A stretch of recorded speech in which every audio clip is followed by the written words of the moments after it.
शेर अब चेतावनी की पुकार लगाने के अलावा कुछ कर भी नहीं सकते।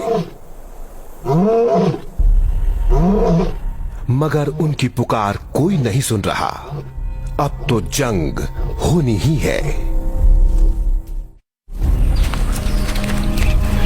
बेओबैब शेरों के इलाके में कई हफ्ते रहने के बाद ये नौजवान शेर चल पड़े, यहाँ के शेरों की गंध सूंघते हुए लड़ने को तैयार। ऐसी जंग अक्सर मरते दम तक चलती है, लेकिन बूढ़े शेरों को जवाब तो देना ही होगा। इनकी शेरनियां भी नतीजे का इंतजार कर रही हैं।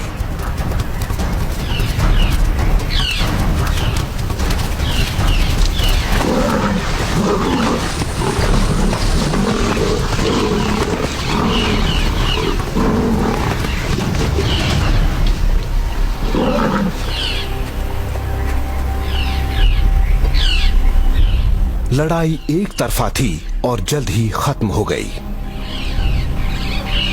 बेओबैब के शेर हारने के बाद यहां से जाने को मजबूर हो गए।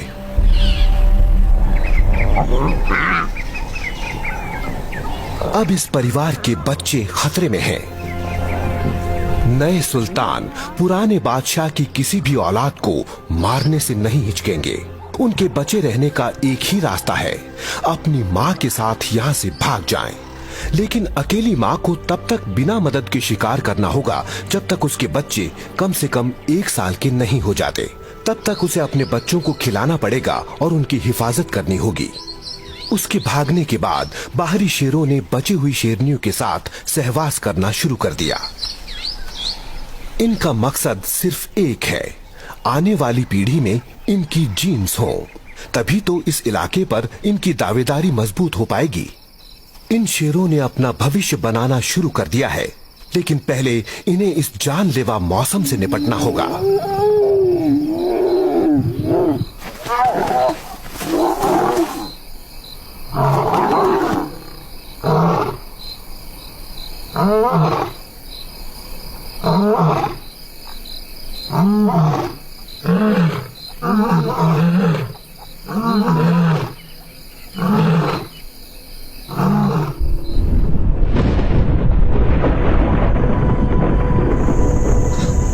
नवंबर आते आते ये जगह बिल्कुल सूख चुकी है। रुआहा के जीवों के लिए अब जान बचाना बहुत मुश्किल है।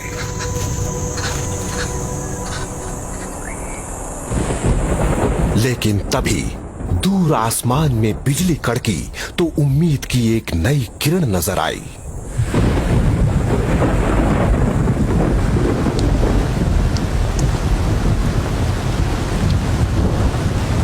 साठ महीने बाद यहां फिर से बारिश होने लगी।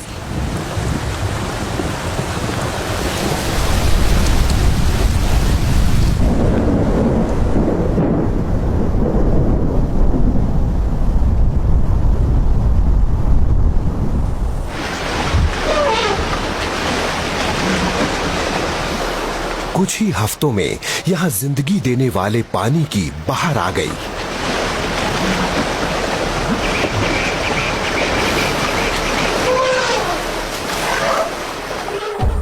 जानवरों को अब सूखते तालों के पास पानी पीने के लिए जमा नहीं होना पड़ेगा।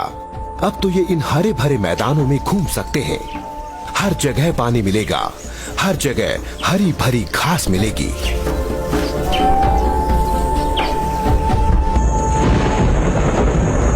भैंसों का बड़ा झुंड एक बार फिर से छोटी छोटी टोलियों में बंट गया है। एक बार अलग होने के बाद हमले का खतरा भी कम हो जाता है। कई भैंसे तो अब पहाड़ों की ओर निकल गए हैं, जहां वो आने वाले कुछ महीनों तक खाएंगे, पिएंगे और बच्चे पैदा करेंगे। उस यतीम बछड़े के साथ जो बछड़े सूखे के मौसम में बच गए हैं, वो अब बड़े हो सकते हैं एक सुरक्षित माहौल में। शेर भी बरसात से बहुत खुश हैं, लेकिन अब इन्हें नई चुनौतियों का सामना करना पड़ेगा। अब इनका शिकार दूर दूर बिखरा है, इसलिए इन्हें भी दूर तक जाना पड़ेगा। हाँ, ऊंची लंबी घास से इन्हें मदद भी मिलेगी। ये बारिश ज्यादा दिनों तक नहीं रहेगी। कुछ ही महीनों बाद मौसम फिर से बदल जाएगा। एक बार फिर भैंसों को अपने सालाना महासफर पर जाना पड़ेगा और एक बार फिर सामना होगा शेरों से।